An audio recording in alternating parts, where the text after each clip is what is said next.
Peter Cattaneo, thank you so much for joining us for this interview. My first question will be an obvious one. What was the starting point of this new film, and what specifically did trigger your interest, your desire to make it? Well, thanks for having me, Louis. It is Louis, or do you say Louis? How do you pronounce your Louis? Louis, but you can pronounce the way you want. My first son is called Louis. Oh, right. Anyway, so Military Wives, it was a documentary. I was actually nudged towards it by the producer of the movie, like as the industry can work in many ways in terms of the way films get going. But in this case, it was a producer being a good producer and saying, there's this documentary, I think it would make the subject seems great for a feature film if we dramatized it and got to know the characters a little better. And it was a documentary about military wives and them setting up a choir. So then that got me on a kind of researching process along with the writers. And the more I got into it, the more I went in just thinking I'll start researching it. Let's see, But when I got to meet some real military wives and I started to realize, and sat one of the rehearsals particularly, it really felt to me that there was something with huge potential to be very moving, quite thought-provoking, and to have great fun as a filmmaker to put this ensemble together, and especially with so much music, I knew I'd enjoy myself as a filmmaker. What is to you the impact of this great story being a true story? And how did you reflect on your way of preparing the movie? I mean, in terms of research, for instance. Yeah, it's always, as a storyteller, whether you're a writer or a director, an actor, it's always that big decision. Every day you're making that decision of how true is true. I mean, if you want, I'd be making documentary. We'd just leave the documentary if we didn't want to embellish it or make it a little bit more dramatic or compress and conflate things. And so without just lying, you want to, first of all, put based on true events at the beginning. And then I think it's more through the characterization that we fictionalized to make the story more engaging on a personal level, that there is no real Lisa and Kate, but there are characters who are quite similar to them. And there were bits and pieces from stories we heard from various characters and details that we amalgamated into the characters. But the true events, there was the first choir at Catterick in the north of England. They just set it up completely off their own back. One of them was going to church, enjoying singing, and she just went back to the base after there'd been a tragedy on the base and said, I think singing is really helping me. We should all do this together. And they really did set it up. And some of the stories of how hard it is, actually, you don't just start singing. And so I kind of thought there'd be some comedy in that, just trying to start a choir out of thin air. It's quite difficult and could sound quite terrible, which I thought would be kind of fun. And then, of course, in the documentary, there's a slight conceit for us, is that then because in the documentary, Gareth Malone, who is a choir master who works with the BBC, he went into the camp and then they went really far, ended up at the Albert Hall. So ours is a kind of amalgam of those two stories, but really it's the details we learned through the research, from the tiniest things to the colour of the walls in these military bases, to the procedure if there's a tragedy and someone in action is lost. That all that stuff, those details came from pretty meticulous research, and the wives themselves being very honest and open, very keen for people to know, because the history has always been for the families of the military to just shut up and basically stay in the shadows and don't make a fuss, and don't get in the way of the military doing their job. So I think they were very keen to have their story and the details of their stories heard. Mm-hmm. This military choir phenomenon is growing like big. I mean, I read somewhere that there were 75 of them now. Yeah, no, they started in Catterick. It grew then partly through the TV documentary, probably now hopefully through this movie, it'll grow. I mean, it's come alongside, I think, a growth in choirs anyway, community choirs, and I think it's very interesting at the moment, actually, because of course it's a disaster. It's a super spread. There was a terrible super spreader event actually in America, because it's incredibly bad thing to do if you want to not spread viruses, because everyone's breathing and spitting. In fact, some of the stuff in some of our sequences, I had to not use takes because some people are like, they can't help but like spit, you know. So I was like, we better not have that take. So, you know, terrible for spreading coronavirus. So there's been attempts to do online choirs, but I think partly it's been interesting because my theory when we were making the film, we met a lot of people who were even members of the crew, like, oh, I do choir on they're not military choirs. I do choir on a Thursday. We sing pop songs. I love it. And I was thinking, why is this? And I kind of thought at the time, I think it's because people do have a slightly more separate. There are fewer things that society enables us to get together. Partly technology. People are on their own more.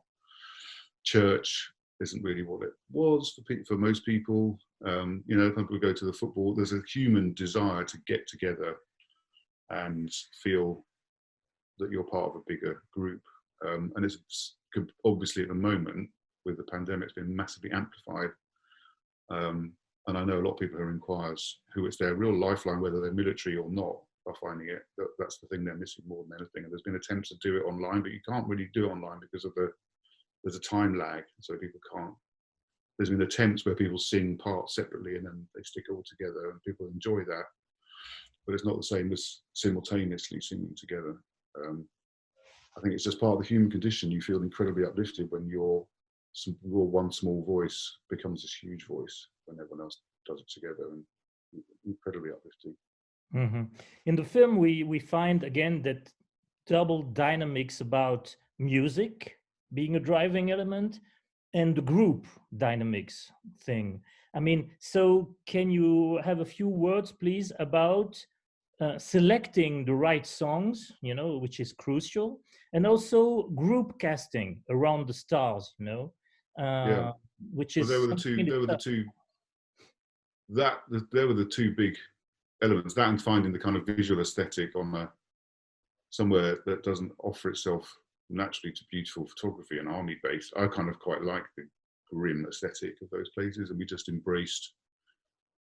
tried to make the ugliness kind of beautiful if we could. But really the music and the group, yeah, are the big elements of this. So I was really grateful to the teams, because music is always the one where everyone chimes in and they all think because everyone thinks their playlist on Spotify is the best.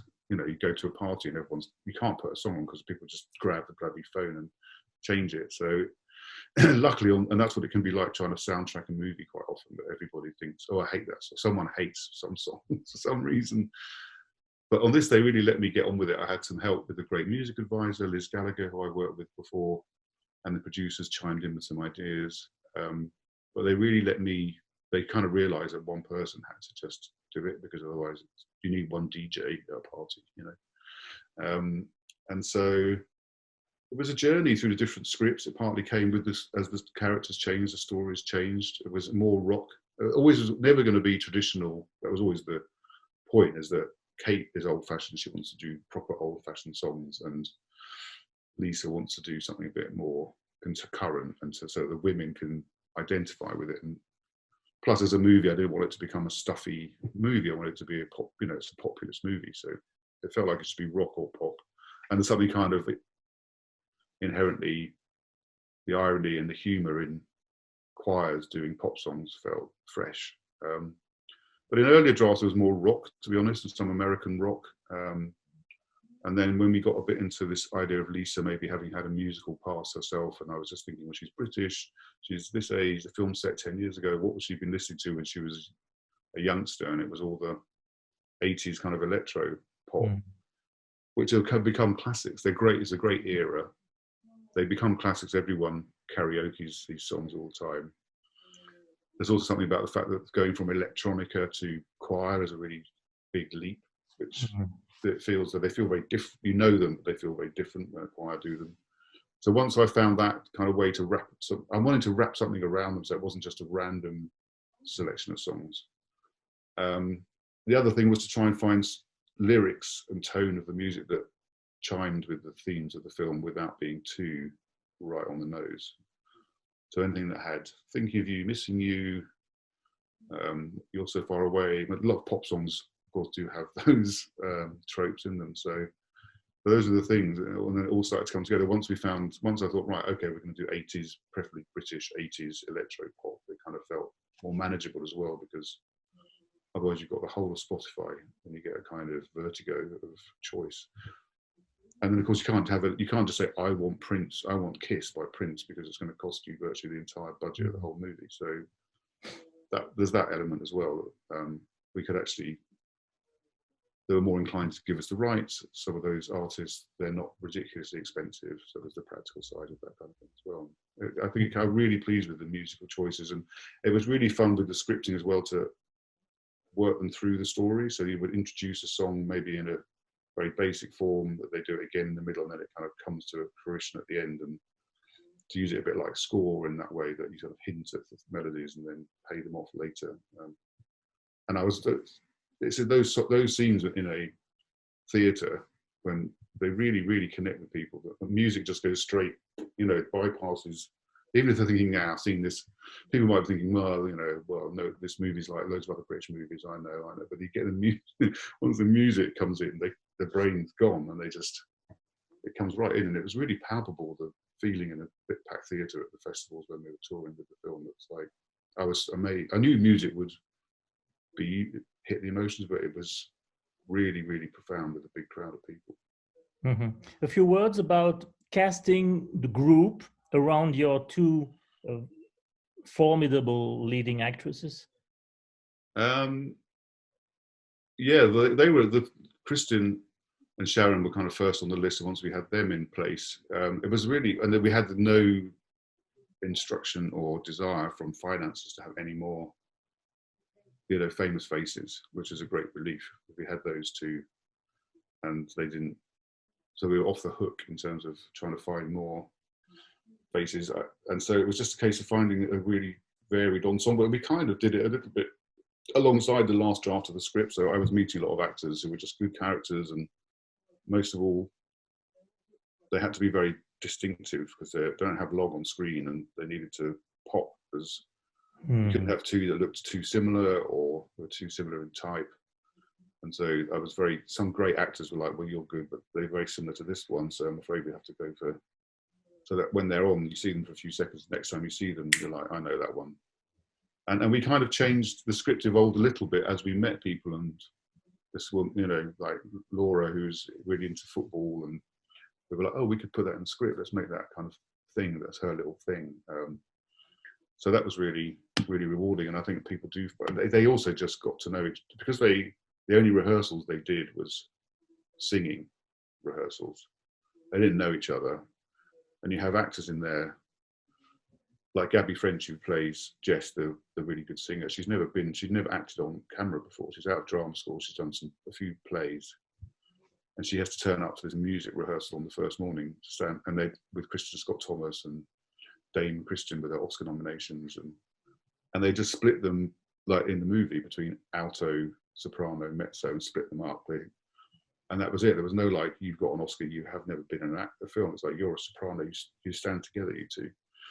And they were all nervous about their voices and that, and they had to just sing. And so within 2 hours, all the nerves are gone. And like in the movie, it's a really great way to break barriers between people, between rank. And it was really life imitating art. So the ensemble spirit was, I've never been on set with, it was hard sometimes. They wouldn't stop talking and laughing between takes, and it was kind of exhausting, but they got on so well. My last question would be about a certain vein in British filmmaking that maybe we can track back to the Ealing comedies and whatever, which is the ability to combine a relevant social commentary and purely popular entertainment like that easily. I mean, of course, you did a lot, to advance that cause with your own The Full Monty. But again, it works. And again, it has some specifics. Not every country's filmography does that.